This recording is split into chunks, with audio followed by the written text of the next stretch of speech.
Hello everyone, my name is Yarden, and today I will talk to you about file systems and how we can hide data in them. I'm a digital forensic researcher at Celebrate, and as such, I'm constantly looking for places that can provide me with information, mostly about the recent activity that happened on a computer. So, let's play a game that demonstrates my day-to-day challenges. There are some hidden details in these pictures. Can you spot them? There are many details in our file system that can hide in plain sight and can give us a lot of meaningful information. That is a good example for what I am about to talk to you today. We will talk about file systems. We will get to know a specific feature that provides us the ability to hide data and makes this data hard for others to find. To achieve this, we will begin by explaining what a file system is. How does it work? We will dive into NTFS specific implementation, and finally, we will see how this feature is meant to be used and how it can be abused. File system is an organizational structure. The file system manages data created by processes and for them. Actually, the file system divides the media device, such as hard disk, into logical units of data that can be read later. Those logical units are known as files. To keep the structure, we will usually see the use of directories that are basically just like files. They have most, if not all, of the properties that files have. What can be done using files? We know we can create, delete, read, and write files. We also know that files have properties like name, size, and creation time. To use this information, file system needs to save this data. There are many file system implementations.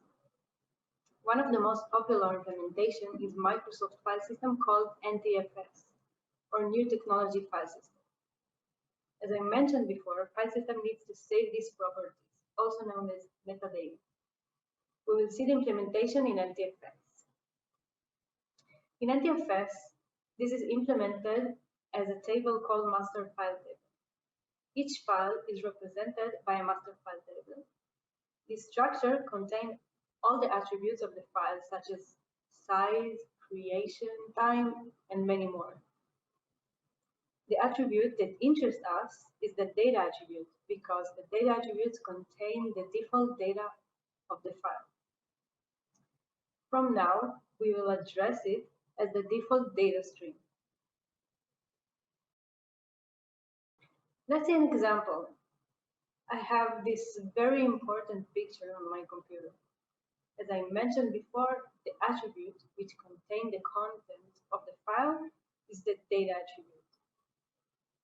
Now that we know how this attribute is called, let's try to access this beautiful picture via the data attribute. Great, we got it. If we look closely, we will notice that we have two columns here. What if I write something else between them? For example, I will try to open a picture by entering a different name between these columns.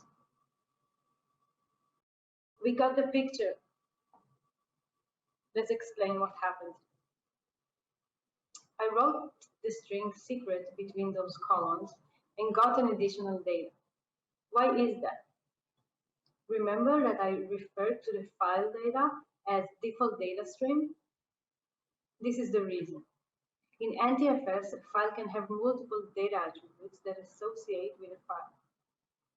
The default data stream, the one we can see when we open a file using any program, is the unnamed stream. The other streams called alternate data streams.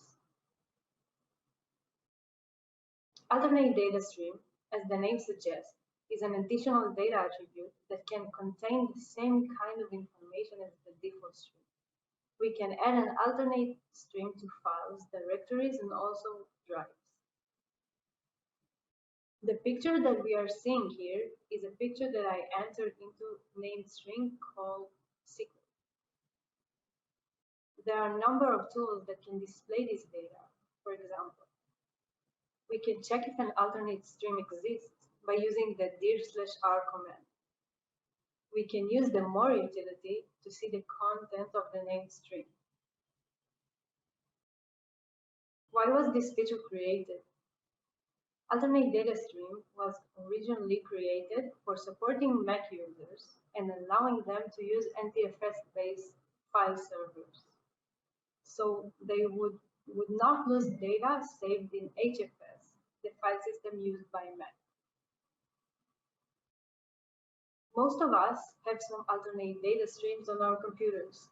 NTFS file system itself uses it to save some journaling information, like logs about deletion, creation, change, and more. Another common use of alternate data stream is the security zone.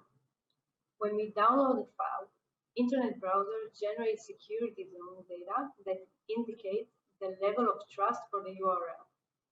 This data is usually saved in alternate data stream called zone identifier. According to the security zone, the system decides if the file is safe or not. When we download an executable, the security zone will cause a security warning. For instance, Chrome browser saved the security zone and the URL from which the file was downloaded from.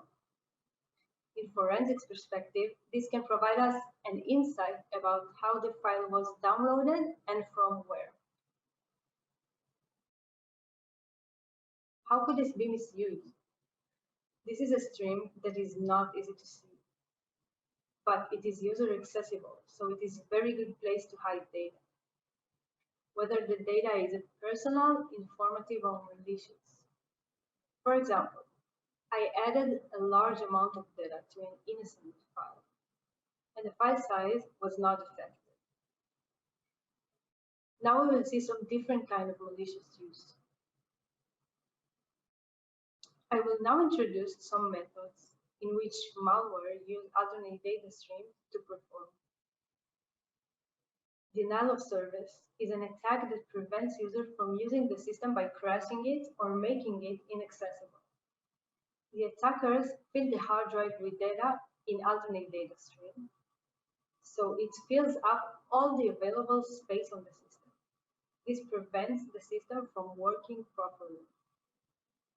Another kind of denial of service is to create many alternate data streams on a single file and then access this file. That makes the system work slowly or even crash. This is a good method to use because it is hard to detect. Another example is an issue affecting Microsoft Web Server platform. The vulnerability gave users the ability to view source code file that was only meant to be executed. Due to a parsing issue, the user could have read the file's content directly from the default data stream. Alternate data stream can also be used for inserting malicious code or even entire root virtual computer into a network. There are other techniques that can take advantage of the stealth nature of alternate data stream. Microsoft addresses some of the malicious uses of alternate data streams, such as the ability to run an executable hiding inside an alternate data stream directly from the start command. But there are still vulnerabilities in this area. It is important to note that alternate data stream is a well-known feature, and there are many antiviruses that know how to handle it. But because it is accessible but not easy to detect, this is still a problematic feature that attackers can abuse. My goal in this talk was to introduce alternate data stream feature and to show that with some creative thinking and deep technical knowledge, you can find interesting things in everyday systems that may seem plain and naive. I hope you enjoyed my talk. Thank you very much.